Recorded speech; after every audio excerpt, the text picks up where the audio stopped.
السلام علیکم ورحمۃ اللہ وبرکاتہ۔ فرمایا جناب رسول اللہ صلی اللہ علیہ وسلم نے، علماء اکرام فرماتے ہیں بنی اسرائیل میں جو حالات پیش آئے وہی حالات اس امت کے اندر بھی پیش آئیں گے۔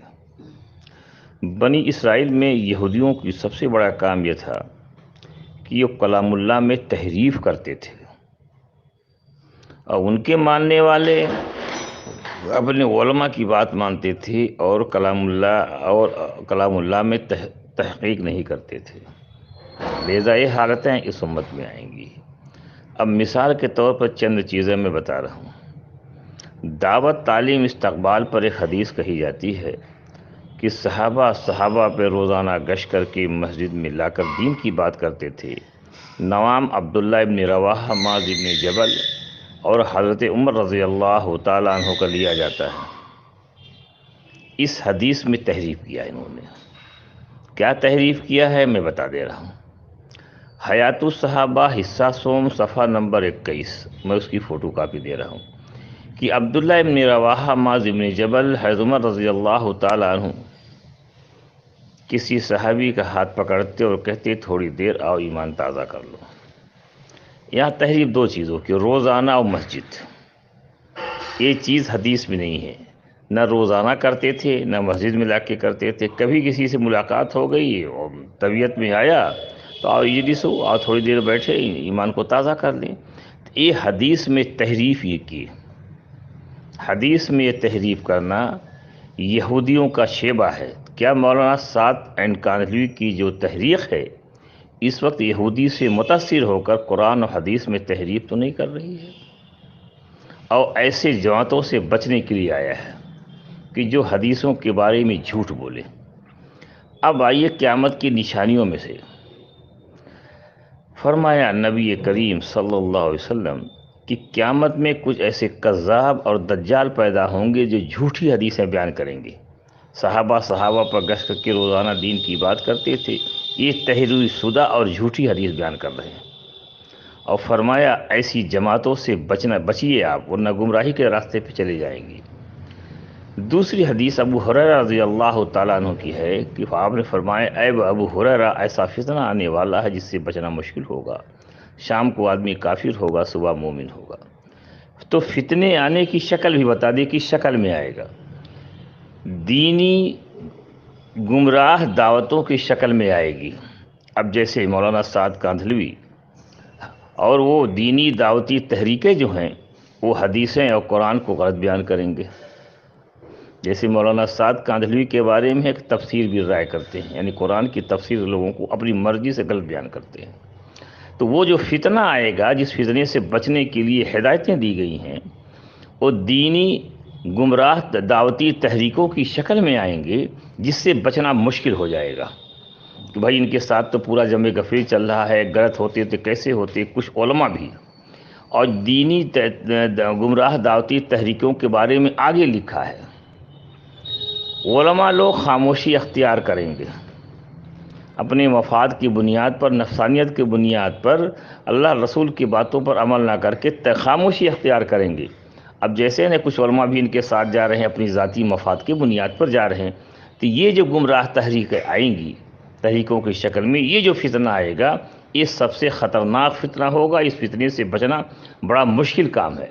جیسا کہ مولانا سعد کاندھلوی کی شکل میں اس وقت فتنہ آیا ہوا ہے، جس کے بارے میں دارالعلوم دیوبند کہہ رہا ہے کہ گمراہی کے راستے پہ چل رہے ہیں۔ دارالعلوم دیوبند یہ کہہ رہا ہے ام المدارس یہ گمراہی کے راستے پہ چل رہے ہیں، پھر بھی لوگ ان کی طرف جوڑ رہے ہیں۔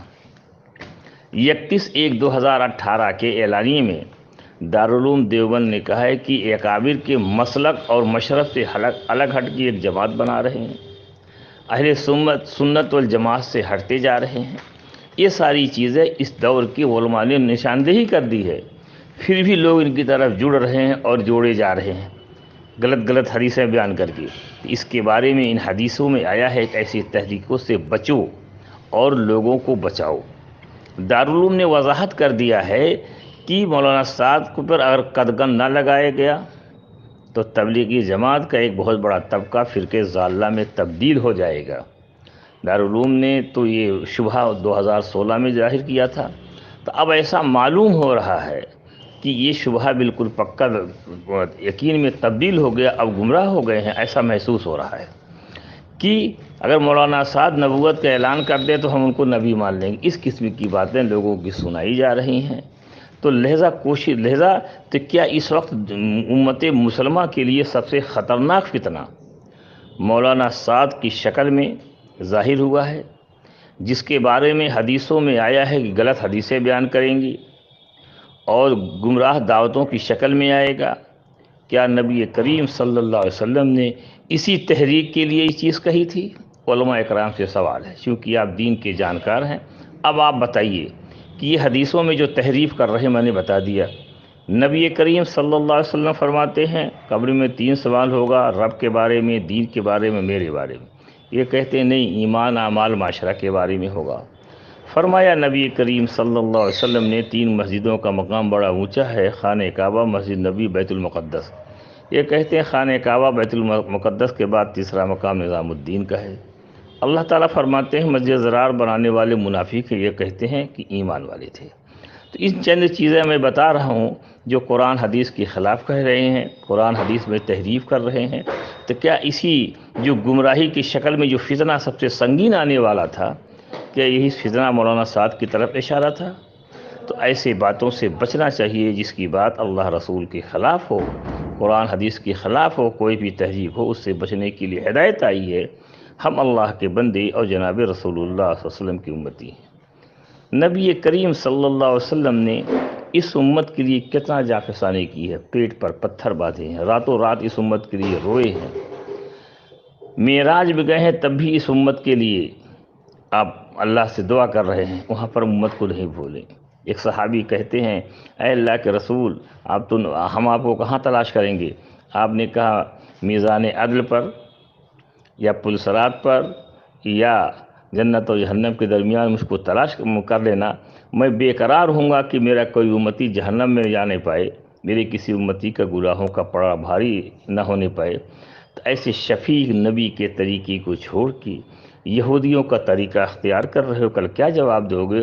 لہذا علماء کا ساتھ پکڑو، دارالعلوم میں جو وضاحت کی ہے اس کا ساتھ پکڑو، لوگوں کو گمراہ کرنا بند کرو، ورنہ خدا کے یہاں کیا جواب دو گے؟ فقط والسلام۔